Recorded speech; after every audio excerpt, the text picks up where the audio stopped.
I've never been to Guatemala, but were it not for this beautiful country and its resilient people, I would not be alive today.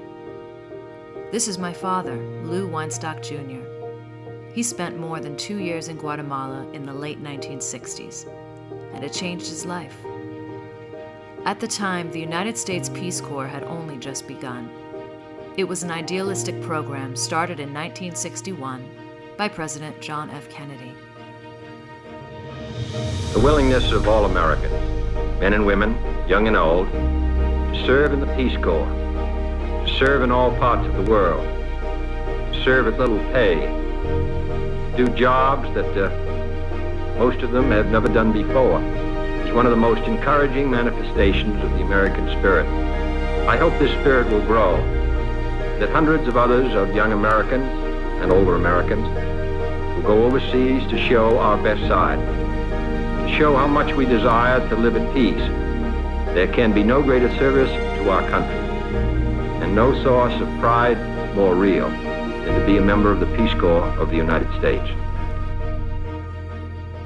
My dad was a member of the 11th group to be sent to Guatemala to help local villagers on a number of initiatives.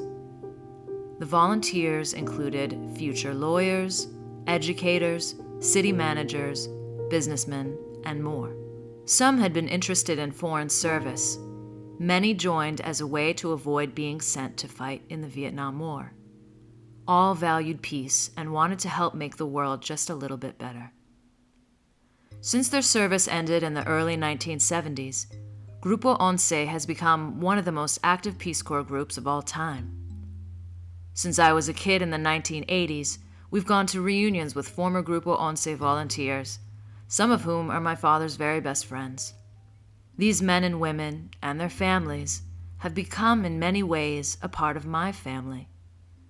As the volunteers have gotten older, they've started meeting more often, every couple of years, and sometimes more. In 2013, I interviewed a number of the volunteers at a reunion in Minnesota, with additional interviews in later years. These are some of their stories.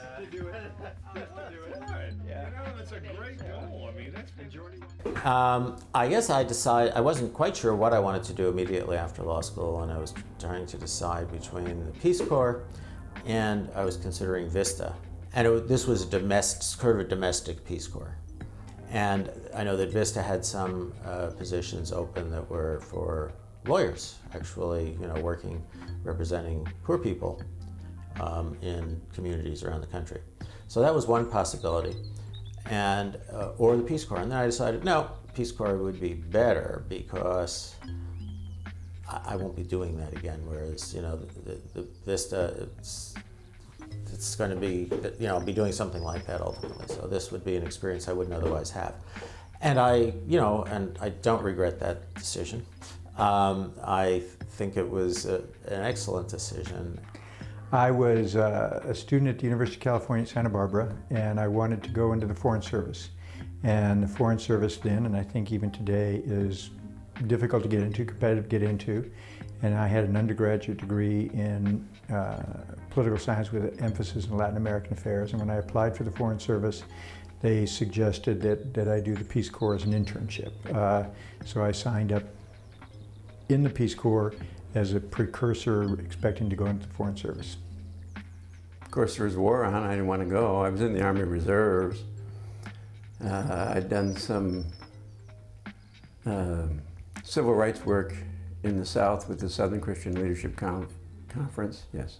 And I thought I wanted to do something public service. I thought it'd be fun. I thought it'd be interesting.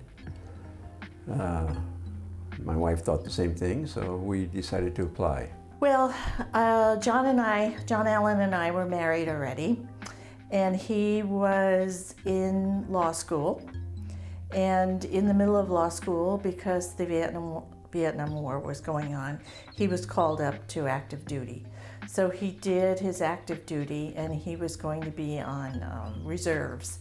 And one of the options to get out of reserves at that time was to go into the Peace Corps. Now, he and I had both decided we would like to be in the Peace Corps anyway, but that was one of the incentives. And first time we applied or went through the process, we were going to be sent to someplace in Africa, and they decided not to send that group. And so the next option up for us was Guatemala. And I have to be honest, I had said, where is Guatemala? So I have to figure out where it was. Anyway. Why I applied at first, I don't know, but I can't remember why I originally applied. I think it was an interesting, like everybody else, it sounded like an interesting adventure. Not too scary, but somewhat, a little adventurous.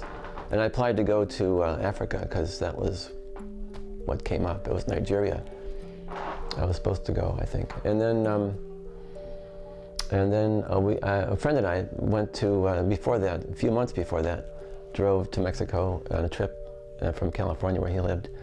And I liked Mexico, and I thought that'd be fun to go to some Spanish-speaking country. So I remember driving back into California after we had traveled around Mexico, and I stopped at a freeway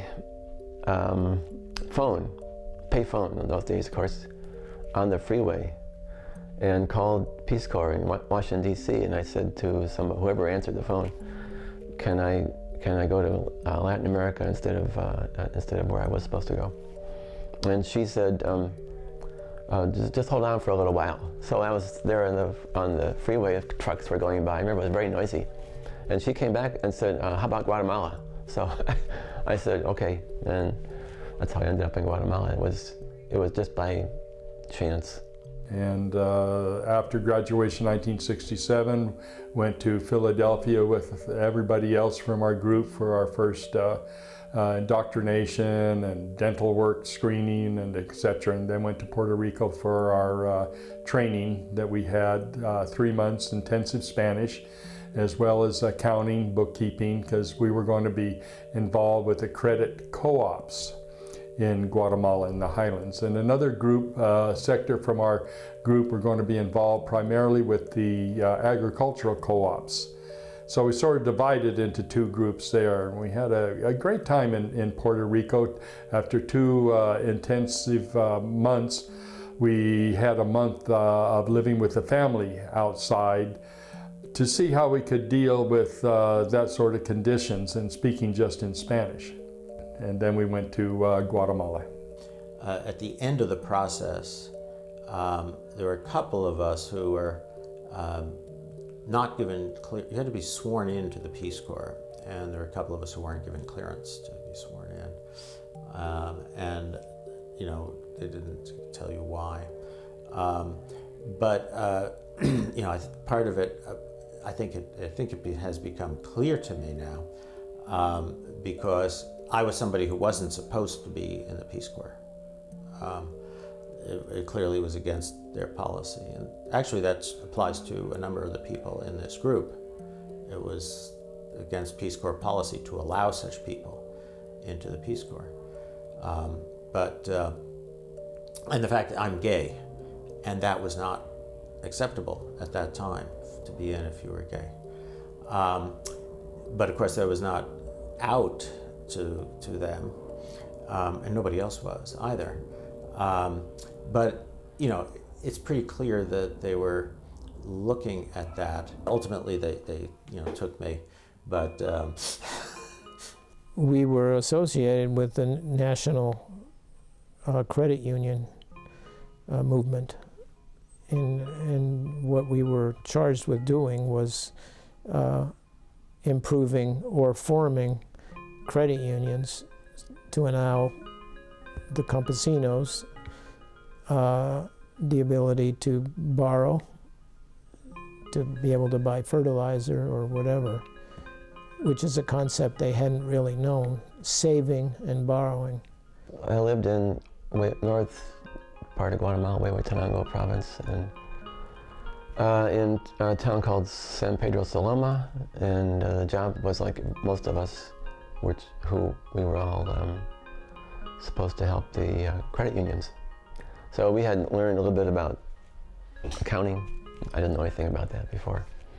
And so I worked with 3 or 4 credit unions in that area, trying to, like everyone else, to get them to have more money and be more careful about their loans and loan to each other. So the idea of the credit unions was to get people to save money and to be able to borrow money against that. And then the coffee co-ops, these were what were called small producers, people who really grew corn for a living, but might have 1 coffee tree, 2 coffee trees, 3 coffee trees, and they could grow, a bag or 2 bags of coffee a year. But if they had no way to market the coffee, they would swap in the marketplace. They would swap a bag of coffee for a bag of corn, because they could eat corn. But a bag of coffee, if you could get it to Guatemala City, would be worth $50. And a bag of corn, if you sold it at the local market, was worth $3. So if we could get people to join together to form a cooperative, then everybody throws their 3 bags of coffee on the truck. We take the truck of coffee to Guatemala City. We sell it for $50 a bag. We bring the money back, put it in the credit union, and so it was the credit unions and the coffee co-ops working hand in hand. It was what the Peace Corps was supposed to be doing, is creating something that could live after you leave. So if you could set up the coffee, or set up both the credit union and the coffee co-op, teach somebody how to do the accounting and the business administration, then when you come back with $50 a bag, you can take $1 a bag, $2 a bag, $5 a bag off the top, pay for a manager, pay for an accountant, pay for stuff, and still give people, $30 a bag more than they would have otherwise had. So it had the ability to self-perpetuate itself. It had the ability, if you could get it going, to be something that could take on a life of its own, because it would generate so much money working cooperatively compared to what they could do individually. I was assigned to a little town right outside of Huehuetenango called Chantla. It was a Ladino town, not an Indian town. And I was assigned, they found me a place to live with a family. At this point, it was a mother and father and I think 3 children. And I had a little room to myself. And in the beginning, I slept at the house with the family, but part of the eating part of the deal was that I would eat in a public dining room. It's the only way I can think of to call it. They call it un comedor público. And so I went there for the first few days, and it wasn't very good. And when I got back to the house, they would say, well, what did you have for lunch, or what did you have for dinner? And I'd explain it to them that it was cow's intestines and all these different animal parts that I wasn't too happy about eating. And they said, well, maybe we could make some kind of arrangement where if you paid a little more, you could eat here at the house with us, just sit here at our table and have breakfast, lunch, and dinner with us. And I said, I really like that. So I became part of their family.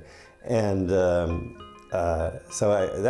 that was probably the best thing that ever happened to me, living with this family and becoming part of their family. I got sent to probably the most remote posting in the country, a place called Huacaltenango, which is in the Cuchumatanes Mountains, and which was unserved by roads or electricity or running water or anything. And there had been other volunteers there before. Matter of fact, there was one there when I arrived, a fellow named Phil Cerna, who later became the mayor of Sacramento, California. And I met my wife there. She was also posted she had come with an earlier group. So Huacaltenango was very nice. Cooperatives were what we were told we were doing. I didn't do that. I didn't do much at all, frankly, until maybe about 8 or 9 months into my residency there. And then I got involved in what I call community development, which was projects, essentially. I built water projects and roads and schools and that kind of stuff, helped with that. Well, we were one of the 4 or 5 couples. The group was really basically single guys, and they had picked 4 or 5 couples. The guys at that time, there really was pretty sexist in their training. They just trained the men for credit and agricultural cooperativism. So they got all kinds of training in that, and the women were given classes in Spanish, of course, and what they called what were we calling it? Rural community development. So we had classes sort of like in cooking and sewing and things like that. And none of us were really that interested in that, but that was just the way the training was set up. So we were appendages kind of going along. After about 3 months, I was at a meeting with the other members of the co-op, and I'll never forget, there were about, I don't know, 30 or 40 men there, and I was looking at the accounts, and one man there named Jose. He was an elderly, one of the leaders in the community. I mean, I was 22 or something, 23, and he was probably in his 60s, but because they looked up to us so much, they gave us a lot of respect. I didn't feel like a young man, I felt like a leader of a co-op, and so I started haranguing him, basically saying, Jose, look, last week you saved $1. Now look, I mean, if you're gonna have a credit co-op, the way it works is you save your money and we can all borrow it. We're not gonna get anywhere with that kind of savings. I mean, come on, we've gotta put more money in to make this work. And so Jose just didn't say anything. And the room got real silent. And I remember thinking, uh-oh. And he said, Bill, Guillermo, Don Guillermo, do you have any idea how much money I make? And I went, oh dear, no. He said, on a good day, I make 50 cents. I went, 50 cents? He said, so if I saved $1 last week, that's almost 35% of my salary. And I went, and he said, how much do you save? How much do Americans save? Is that what you all do? And that's when, oh, good Lord. So it became evident that, and then in the weeks and months that followed, that they would love to have a good co-op, but they didn't have, the wherewithal to really make it work. And so that area was a part of Guatemala where they grew a lot of apples and fruit trees, apples, pears, peaches, plums. And mostly though, it was only the rich landowners who really did that. But a lot of the poor guys had wild apple trees on their yards. So make a long story short, I decided I'd better retrain myself in terms of becoming knowing more about how they could do something with this crop that was natural to their land, and they could make it better. So I learned about how to, graft and prune and all the varieties of apples, and started sending to the United States and got through the embassy, and got different seed varieties sent to us, and we started planting stuff, we started that. I was happy to say that 10 years later, that area, they had an ag co-op that was really going good and was actually exporting apples throughout Central America. So it was a good idea, because the other volunteers who followed after me continued that work. And that was, you had to make that shift. We mostly spoke their language. Every town had a different language, and we spoke Spanish because, I made an attempt to try to learn as much as I could of their language. I was probably one of the guys who learned more of their language. The town I lived in, the language was called Tzutuil, and it's only spoken there, and in a town called San Lucas Toliman, and slightly different dialect, but Santa Maria Asuncion, which was next to Santa Clara. Santa Clara, they spoke Quiche, and then right next to it was Santa Maria, and they spoke Tzutuil. But anyway, I tried to learn as much as I could, considering at that time there were no books, there was no written anything. So what I did was I asked questions of the people who spoke both, and got translations and wrote them down as best as I could. so that I could read it back. It was an interesting thing that I could speak a little bit, but not a lot. It's not easy. It's very difficult because the whole thought patterns are different in that language, in those languages. These are all Mayan languages from the ancient Maya. I'll tell you about a particular water project that I did. There was an aldea of Jacaltenango, San Marcos Vista, and they had a communal well, perhaps 1,500 souls living there. And every winter, half the population of the children would be wiped out from dysentery and stuff. The well was contaminated. So I did a water project, and everything had to be brought in. I got, harried people for donations and stuff like that, and I assembled everything. And all these immense pieces of equipment had to come in on people's backs. Even mules weren't suited for the task. And I remember standing, watching this come in from wherever it was they let it off. This line of people carrying these immense pieces of equipment and stuff. I had a cousin who was a hydraulic engineer who had been a volunteer in Colombia, and he stopped by and he helped me design, or he designed the system essentially. And we put pilas or fountains at various parts of the city.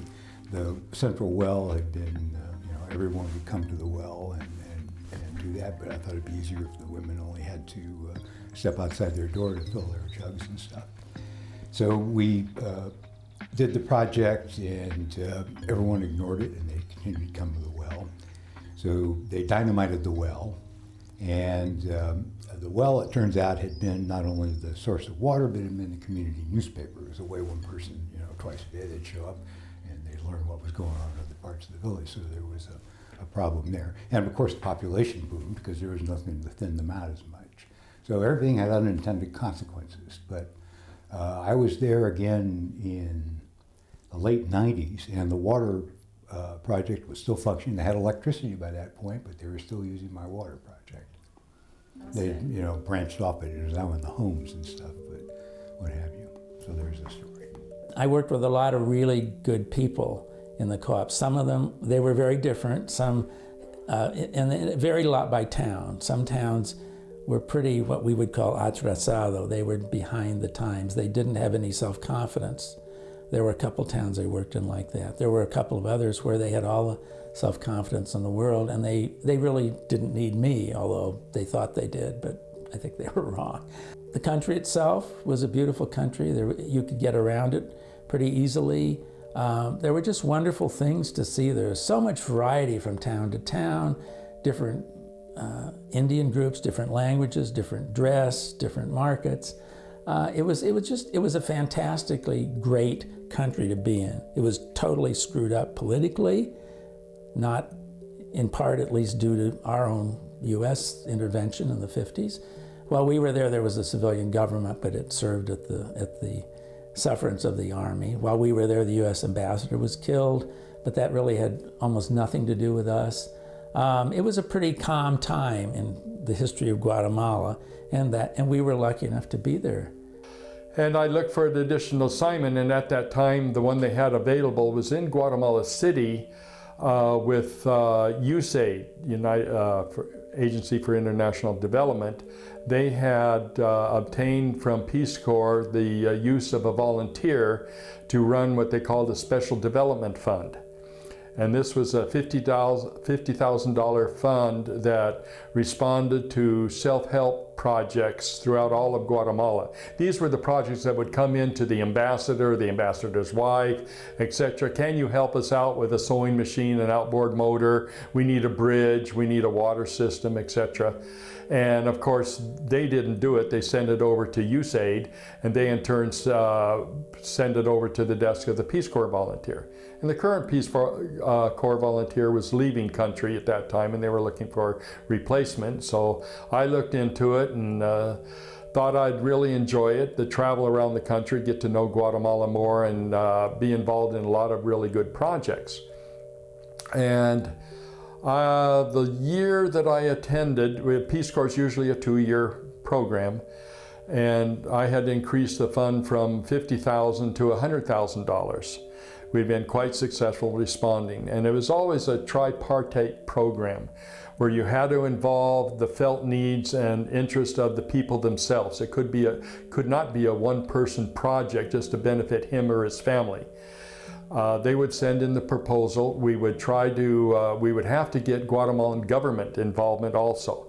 They would provide the engineering, perhaps the technical, sometimes some of the materials, but usually the United States government would provide the materials, the money needed to buy the cement or the reinforced steel rods or the outboard motor or sewing machines. We did projects for that, built bridges. And at that time also, I met my future wife, and so I was having an enjoyable time in Guatemala at the time, traveling throughout the entire country, and decided to stay an extra year to get to know my future wife better. And so I stayed a total of 3 years in Guatemala. I stayed an extra year. There were, in the town of, one of the towns I worked in was above Santiago. It was about, 2,000 feet up, and I had to hike there. We took a boat first, and these dugout canoes, and then had to hike up. And that's Santa Clara, La Laguna. There were a few people in that town who were really hard workers. And one of the things that they did was they made baskets for the coffee crops down in the lower altitudes. And they asked me if they would help them to find markets for it. So I borrowed a Peace Corps Jeep, and obviously I had to ask them, and they thought it was a good project. And then we went on a trip down from Santa Clara, down to the coffee plantations, which were at a much lower altitude. We went back roads and back ways, and they brought their baskets, and they sought out at each plantation they called them maestros, but the guy who was the head of the plantation, they were intimidated somewhat because these guys were big, strong, and the Indians are short, shy. It was difficult. They had a difficult time. They sold a few, not too many. And at night we slept on the steps of the mayor's houses. We had blankets, and I stayed with them. I didn't, I could have gone to a little hotel or pension or something, but I stayed with them on the steps. That helped them a little bit to sell those things, and they took a few orders, and we got to know a little bit about the coffee production in Guatemala that way. And so one of the needs they decided was to have a girls group, because at that time most of the young men had left to make their living somewhere else. And so there was a whole group of girls between, say, 15 and 19 and 20, where they would have, earlier, not very long ago before this time, they would have been married already. But they weren't, and they didn't have any prospects, it seemed like at the time. So they were thinking of things to do with themselves, good works or whatever. And so we got together and we sort of figured out what they might like to do. And one of the projects was for child nutrition, babies, because they had a problem with child mortality there. So one of the products they made in Central America was called Encaparina, and it was a nutritional supplement. So we started a program where we would do a demonstration project and see if feeding this product would make a difference to the kids. And it seemed to, and it was a product that they wasn't dependent on Nestle. So that it was a product that was made in Central America and they could have access to it. So that was one of the things that they felt good about doing. One of the memories that I have was going to one of the outlying villages to give, I think it was a class in co-ops, what a co-op could do for you, what a credit union could do for you. And the only way to get there was to ride a donkey.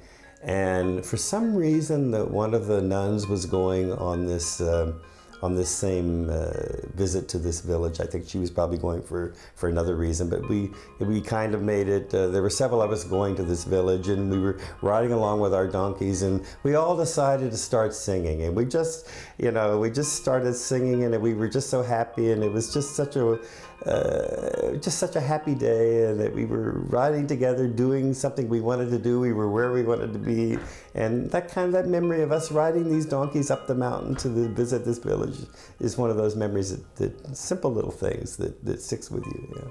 And so this was just you and other people in the town, or No. This was the one of the nuns that worked in the town. Okay. One of the nuns that worked in the town, and I can't remember. I might have had a couple people from the credit union going with me, because I think the main object of our going to this outlying village, this isolated place, was to teach people have a class about co-ops and why you should be saving a little bit of money each week, even though you don't have much money, but what the credit union could do for you. And then when the time came that you would need to borrow money, the credit union would be there for you to help you borrow, to help loan you money. So it was like one of these moments from The Sound of Music or something. Yeah. I think sounds like Maria. Yeah, exactly. That's what it sounds like, Maria and the Von Trapp family. Well, there are a lot of memorable experiences. I guess one that happened shortly after I arrived is transportation was always a problem in Guatemala.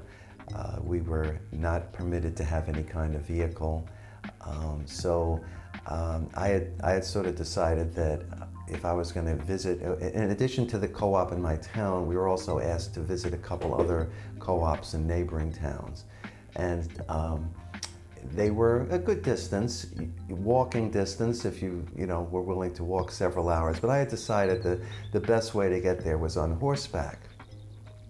And so talking to some folks around the town, I asked about a horse. And there was this one fellow who was perhaps one of the wealthiest in town. For whatever reason, he wasn't all that well thought of, but he was rather a boisterous fellow, and he had a horse. Nice horse, Don Pablo, I'd be more than willing to let you ride him. Well, it turned out this was not really a workhorse. He had purchased them in the southern part of the country where he was used as a racehorse, and he was rather high-spirited. So I think he was sort of, see if the gringo can ride him, So I go over there, and having grown up in New York City, my horseback riding was limited to about 2 hours at the park, riding a fairly docile horse. And this horse, when I approached him, was already up on his back legs, as you may see in some television shows where they're trying to break a horse. But 2 or 3 fellows held him while I climbed on. And of course, not wanting to show my ineptitude, I did manage to get on the horse and not look too frightened. And then they let go of the horse, and the horse took off as fast as he could, right down the main street. And the only thing I could do was let him go until he couldn't run anymore. But it was frightening for me and for the many women who ran out to grab their children off the street as this runaway horse tore up the street. So it was a good lesson, but I proved I could stay in the saddle, and probably got me a few brownie points with the locals. But it was a pretty funny thing. Well, the most that we did together was with Bill Brock and Dave Milholland, because the 3 of us made a collection of the huipiles of Guatemala, and we would go on trips together to different villages trying to collect this huipil or that huipil. And we each collected in the range of, 60, 70 Huipiles from different villages, and each of those involved going to different villages, many off the beaten track, where we'd have to hike in and see if we could find one without creating too much of a furor. I mean, they were not used to selling the clothes off their back, which basically happened some of the times. But we offered some money. It was interesting, and Dave and Bill Brock and I had quite a few adventures doing that in different towns, and we got to see good part of Guatemala. There's only a few little Indian villages that we didn't actually get to. We didn't go to the ones that didn't have Huipiles, which was not many. Most of them did. Your father was the first one who got me interested in the weavings, and I hadn't really paid much attention. For one thing, my particular area, they no longer wove. The women would buy the pre-woven machine-made skirts and blouses. In Louis' area, oh my goodness, it was a wealth of weaving. So I didn't really catch on to it, but then I did after a few months there, and started collecting with your father, Lou and David Milholland, and we started traveling all over. And your father had a book by Lila O'Neill about in the early 20s and 30s. She had documented a lot of the weavings in Guatemala and how they were made. And I got a copy of that book. And your father, one night when we were together, he pointed out, there's a whole area up here in the northern part of the country that, it says there's no weavings, but I'm wondering if there are, because there are villages up there. And I said, really? He says, yeah. So you want to go? And sure. So we planned a trip, and we did. It took us about, 8 days, 7 days, something like that. That was, there were a few of us were there. It was not everybody, obviously. There was Dave Milholland, Bill Brock, Don Livingston, and who else was there? Peter Keeler, who was not one of our group, but was a linguist who was traveling with us, myself. And that eventually was how I got to the United States, because the Catholic priest in the town I lived in knew the guy who was an anthropologist at University of Pennsylvania, and the guy who became the chairman of the department at University of Pennsylvania asked me if I would mind lending them to him, if the whole collection, if he brought them back, which he did. He had them all air freighted back to the United States at the University of Pennsylvania. And that all worked smoothly. I didn't pay anything to get them back. So, and that's how I met my wife, Rosa, and the rest is history, as they say. The department that we were in was Huehuetenango. It was easy to get together at that group. I didn't always get to see the people further away, because just for instance, for us to get in from our town, it was 4 hours on an unpaved road with no glass in the windows, people throwing up out the windows, ride just to get into Huehuetenango, and then another 5-hour ride, easier ride and it was a 2-day process to get into Guatemala City, and there were volunteers down there that we didn't get to see as much.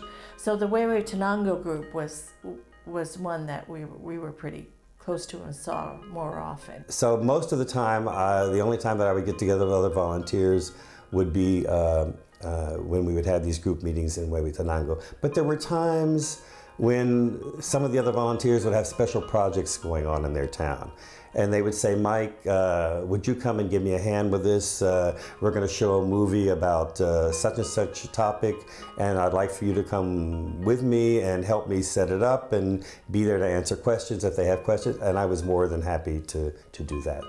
Some of the group we met more often in Huehuetenango. I played basketball, and another volunteer in Huehuetenango, Jim Mason, also played basketball. So we got together and we played on my little town's team, and we beat everyone around.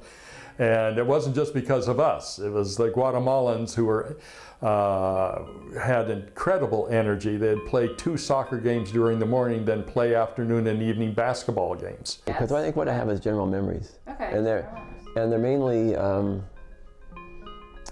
walking around. And because I had to do quite a bit of walking, because to get from one town to the other, it wasn't a couple cases there wasn't any bus or anything. So walking up those paths and down and meeting people who were coming by the other way carrying big loads of wood or hauling stuff, and meeting shepherds out there with their sheep and who couldn't talk to me because they didn't speak Spanish, and just having, I grew up in a regular suburb, so this was really, really different. So I think that's the main memory I have is taking those big walks and just feeling like really like a stranger. At that time and just after, there were much greater forces involved than we could even think about in those days. The whole Guatemalan government was really at war with these people, these poor people, and I think it went for naught in those days. I wasn't pleased with the Peace Corps. So when Elizabeth got pregnant, we got pregnant, it was all right with me to leave. I enjoyed the people I worked with, but they were becoming alphabet soups, host country nationals, HCNs. The Peace Corps was getting more effective, but also ossifying. Their previous training was done for 12 weeks. They picked 12 weeks because that's what it took to make a Marine in basic training. The work I was doing and the people I was working with, the Guatemaltecans, I enjoyed that part. I have some fond memories of that. We were doing well planting and showing people how to, you couldn't believe that they were planting corn in a pre-Columbian manner, except if they had a horse or an oxen to pull the plow. Before Columbus came here, there was no horse, there was no oxen, there was, just cattle. To pull the plow was all pulled by humans. And all the seeds were put together in one little area, which allowed the sun to, when you planted your corn, the sun could come down and evaporate. You could get wind damage. You couldn't do any of that stuff. And the Marino before me, and then I helped build on that, but he had really laid a good deal of the foundation. Had them planting corn in rows and just 2 seeds, not 5 seeds, so that the rows would hold the water that fell in there. They would protect one another from the wind, and they would help from the sun. So there was a lot that could be done in Guatemala. But yeah, there's a lot of other stuff to talk about too. Someone has told you already this afternoon that the American ambassador was killed while we were there. Pulled out of his car and shot as he went home for lunch. So yes, there was a lot going on. I had to fill out a thing to leave, and Elizabeth did too, why you're leaving, blah, blah, blah, blah. And they said, give us 5 names from your village. I said rather forcefully no. They wanted to know if we wanted to fly to Washington, D.C. to make our complaints. I said no, but this is not right. And the other volunteers said that they were not asked that. They left after us. Said they were not asked that. It's a country with a dramatic history that the United States has been involved in and continues. So I liked what I was doing. Leaving the Peace Corps was just fine with me. Can you talk about Don Jaime, and like how he became part of your group and who he was for your group? Well, he was in our group, and he was a member of our group, and he was 70 years old when he joined. And of course, that's a little odd. There's not many 70-year-olds join. And he worked in Guatemala City. But he befriended a lot of the guys in our group. He became, you know, like a father to us. He never had children himself.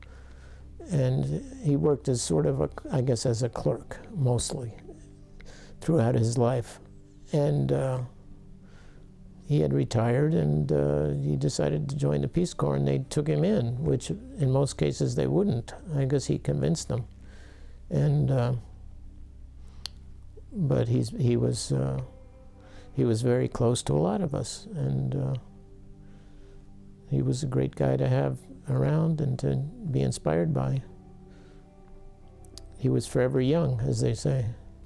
With the group, I mean, early on with the group, I remember not very long after we arrived in country, we went to Antigua, Guatemala, and I don't know if someone may have told you this already. We went up the Agua volcano, and which is this 12,000-foot volcano outside of Antigua, and it was something I had, as somebody kid from sea level, that was something new to me.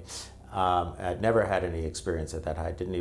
Wasn't even used to the heights where I was working, because where I worked in Guatemala was, I lived at 8,500 feet, and it was going higher. And I remember there at first the altitude was a little difficult, but then going up Agua, I remember it was wasn't sure I was going to make it, but it was seeing Jaime Dunlap, who was 70 years old at the time, which at the time I thought was pretty old, and seeing him just keep going, that kept me going, and as well as I think a number of other people in the group.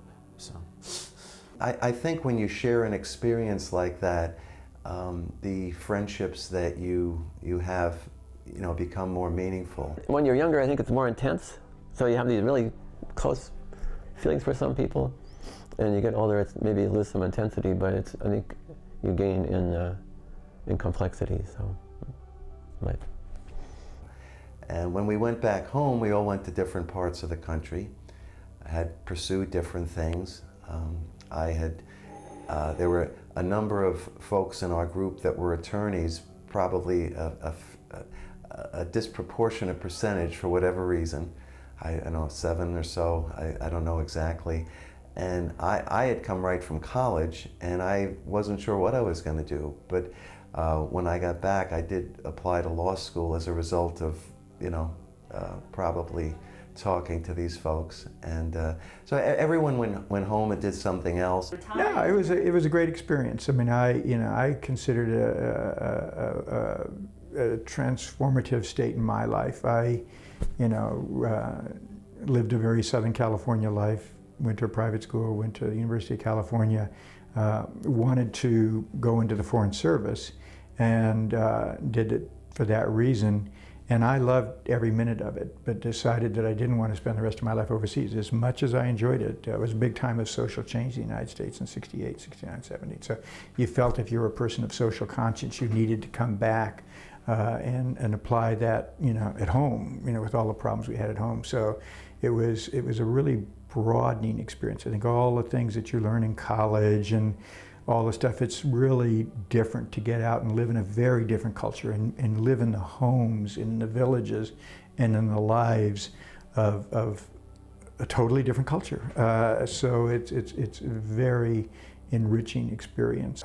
Well, I think for a lot of us, although it only represented maybe 2.5 years out of our life, it was probably the highlight for a lot of us. It was something completely unexpected when we graduated from college, and a lot of them were volunteers were waiting for their scores from their law exam to see if they passed or not, and also not knowing whether we were going to be drafted when we got out of the Peace Corps. So it was a very intense time, and a time when you really were on your own, maybe for the first time in our lives, that we weren't connected to the apron strings of our moms or dads. And so it really helped us develop as individuals. And we had a new perspective that so many people do not have who haven't traveled and been in situations like that. We saw new cultures, how some people suffer immensely and some who were very poor had a very rich and rewarding life. It gave you a new perspective on money, what it's really worth, whether your values. I think it changed a lot of our outlooks and values. So it was probably, asking most of us, one of the most important, valuable experiences in our lives. Is there anything, do you think, that separates your group from other groups? Well, there's one reason, and that's Doug Noble. I mean, pure and simple. Well, the main thing about the group staying together is Douglas Noble. Well, of course, I think you'd have to say Douglas. We live very near Douglas, and Douglas is a force in organizing the reunions. You know, the truth is, it's probably Doug Noble. If it wasn't Doug, you know, we all enjoy getting together. We all do it religiously. We all have a great time while we're doing it. I think if it wasn't for Doug's leadership to get us together, I don't know that we would do it. But thank God he does it, because we really do enjoy it when we are together. We just have a lot of fun. I mean, I can't say I have not kept up with the group like, you know, somebody like Douglas, say, Douglas, who has done more than anyone to do so. I think I'm not the first person to mention that if it weren't for Doug Noble, we wouldn't have these reunions. He's been very, very good in keeping us all in touch with each other over the years. And we have to be thankful that we have somebody like Doug that's kept our group together. I'm not sure it would have happened if it hadn't been for Doug, and he deserves a lot of credit for that. Well, I suspect the answer is just about the same every time. It's Doug. That Doug Noble was the nucleus, you know, who kept us from flying apart. You know, one time, what was it? I don't know, several years, 5 years after maybe we had left, we get this letter. In those days, that's all you had, folks, is a letter from Douglas saying, hey, let's get together and have a reunion. And we went, oh, okay. And first one was in LA at Doug's house. And it was great, you know, quite almost probably 70 or 80% of us were there. And so that's sort of what's happened. And Douglas has kept us together, and every now and then we'll have a reunion. And lately, now that we've all got enough money to travel, we've been doing it every 2 years. We had a very unusual group, and it's very unusual. I've talked to other Peace Corps groups that never ever get together. This is really the exception. And a lot of it is because of Doug Noble, who's helped immensely in organizing everything. He's very organized and keeps in touch with everyone. It really takes some doing, and I'm sure you've heard this before, but Doug Noble was the catalyst. He made it a goal to help keep everyone in touch and organize the reunions. I think everyone, well, most of the folks in the group would be more than willing to participate, but you needed that person to organize it, and we were lucky enough to have that person. I think I like the people, I like the experience. I think I don't totally live in the past, but I sure think about it often and enjoy those memories. I mean, I have plenty of things going in the present, but I just want to sort of celebrate that, and I want to get together and keep the feeling that I think we've always had for one another. You can see it here. I mean, there's an immediate connection of virtually everyone here. Some people are a little more withdrawn than others, but there's a connection, and it's not just and I've discovered over the years, it's not just our mutual common experience in the past, but even into the present, there's still a connection, even though we've gone completely different directions, a lot of us. But I guess it's kind of like a fraternity getting together again. It's like old Army buddies. I mean, you're sharing, it is based on a unique common experience that we had as young people that helped frame our lives, I think. So I think most groups, I have some friends who were in Peace Corps a long time ago too, and they have some contact with a couple people, which is probably the most common thing. And the reason that's true for them is probably that they didn't have anybody like Doug who kept everybody informed about everybody else, you know, did his best to keep us all aware of each other, and then did his best to get us together. We originally thought, well, let's get together, let's have a 10-year reunion, which we did. And it was well attended, and then it was every 5 years. And as we get older, it seems to be more frequently to make sure. We've tried to get a reunion at each volunteer's city where they were living. They would host then our group. And it's always a time of reminiscing. We're a pretty loose group. We don't seem to stand on any social status or what someone's done and they're very successful and you aren't as successful. I've been had my own business, import business from Guatemala for 11 years with shops in malls, and gave it up to become a teacher and spend time with my family instead. And as you know, teaching isn't very a profitable business to get into, and some of the other volunteers have been very successful.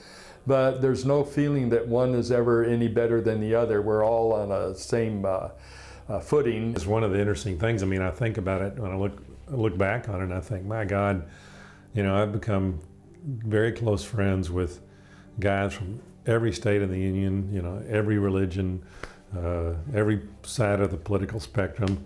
It kind of doesn't matter because you're there and you're supporting each other.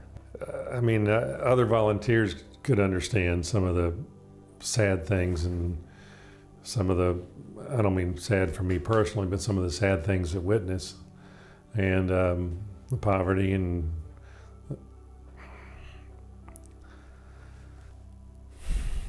the children, you know, it's tough. But other volunteers have seen all that too, and so I mean, I think that's why I say other volunteers would understand, and people who just hadn't been through that. I mean, I hear stories of the guys who've been serving in Iraq and Afghanistan and all that, and you know, the friends they've lost and the stuff they've seen. And you know, my father came back from the World War II, and I used to ask him to talk about it, and he hardly said anything because, you know, you just can't really describe it. And but that's okay, you know, it was good we were there. I think it was an important time to be together. The war, you know, there were a lot of things going on at the time. There were a lot of people with like minds in the group. A lot of lawyers, a lot of the same backgrounds. So there was a lot of that. I just think there was, when we came back, especially there were a whole bunch of us in California, it was easy to see each other and stay together. And then Doug really is a force in being like the secretary of the group. He really is. So we left in, I guess it would be the end of 1969 to 1970. So I don't even know how many years ago that would be. That's a long time ago. And it's funny that we can get together like this, and we do, you know, like a bunch of old soldiers tell the war stories. We do talk about, you know, things, you know, just things that you forget, things that you have the opportunity to put into better perspective now, and we just have a lot of fun. We're not all the same person. We have different views and different look on life and everything else, but we had this one adventure in common, and it's meant a lot to me to see everybody and to get together. And the fact that we've kept together makes it even more so. It's not just all of a sudden coming 30 years later and then just getting together. We've been getting together a lot over the years, and I feel it's really important to me and maybe to the other people too, because they've been coming to these reunions. And no, I think it's very important. I tend to think that probably of all the Peace Corps groups there ever been, ours is to be one of the most cohesive in that sense, that we've stuck together for all these years.